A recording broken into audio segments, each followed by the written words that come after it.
Les indépendants.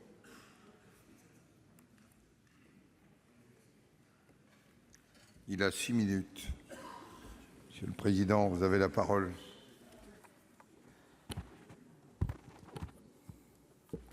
Monsieur le Président, Monsieur le Ministre, Messieurs les rapporteurs, mes chers collègues, le présent projet de loi de finances pour 2019 s'inscrit dans un contexte incertain pour les finances des collectivités territoriales. Incertitude de certaines décisions de l'État, telles que le dégrèvement progressif de la taxe d'habitation qui doit être compensée, les modalités de calcul des dotations qui restent mystérieuses, ou encore les fusions de communes et d'intercommunalités qui posent de nombreuses questions dans leur mise en œuvre. Incertitude aussi de l'ampleur de la diminution de crédits ou de dispositifs incitatifs, qu'il s'agisse par exemple du financement des contrats aidés, des recettes des agences de l'eau ou de la répercussion sur les organismes d'habitation à loyer modéré de la baisse de l'aide personnalisée au logement.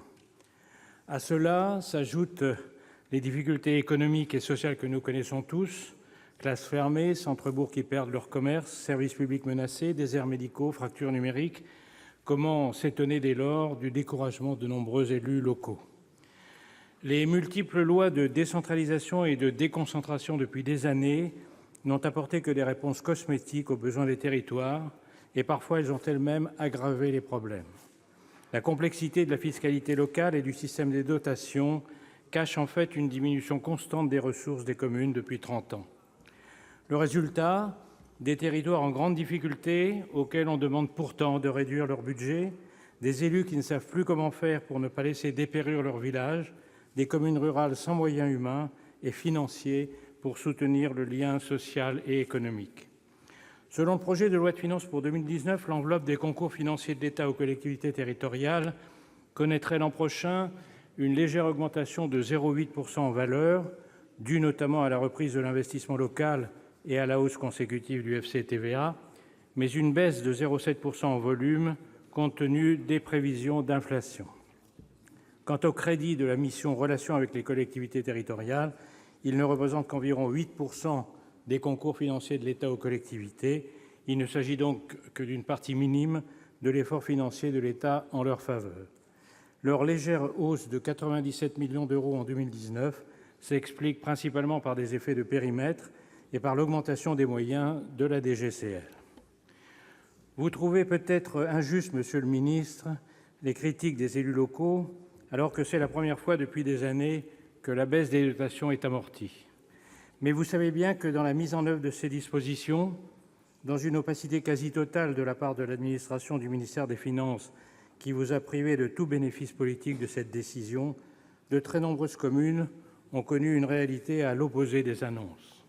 Un exemple parmi d'autres, on a encouragé depuis plusieurs années les EPCI à augmenter leur coefficient d'intégration fiscale en prévoyant une évolution de la dotation de l'intercommunalité proportionnelle à l'effort, et au bout du compte, on décide un plafonnement de cette évolution à 110 %, ce qui annule 75 % de la mesure pour de nombreuses collectivités, frappe une fois encore les plus vertueux et discrédite l'État qui, une fois de plus, trouve un moyen détourné de ne pas tenir ses promesses. Les élus de nos territoires sont prêts à accepter beaucoup, ils l'ont fait dans le passé, mais ils aimeraient maintenant avoir des preuves concrètes du soutien de l'État, que ce soit à travers la mise en œuvre effective des politiques annoncées, comme les opérations Cœur de ville ou de soutien aux centres-villes et centres-bourgs, et avec des outils incitatifs forts et des subventions ciblées et bien réparties entre collectivités, comme la DETR. Nous demandons à ce que la situation de certaines intercommunalités ayant perdu 70 à 100 % de leur dotation du fait de mécanismes complexes de garantie applicables soit revue. Pour ma part, je fais confiance aux élus locaux qui ont tracé des trajectoires vertueuses en réduisant leurs dépenses de fonctionnement pour se ménager des possibilités d'investissement.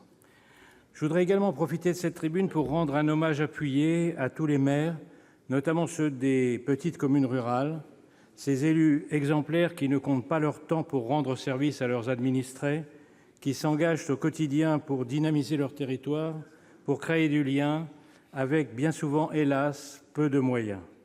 Nous avons d'ailleurs déposé un amendement pour prévoir un mécanisme de garantie de la sortie de dotation de solidarité rurale dans le cadre de la modification des périmètres des intercommunalités.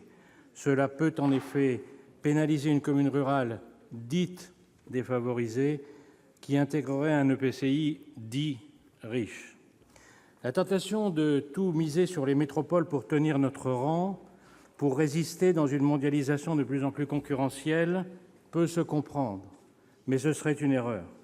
Ce n'est pas en opposant rural et urbain, communauté de communes et communauté d'agglomération, ruralité et métropole qu'on résoudra le problème.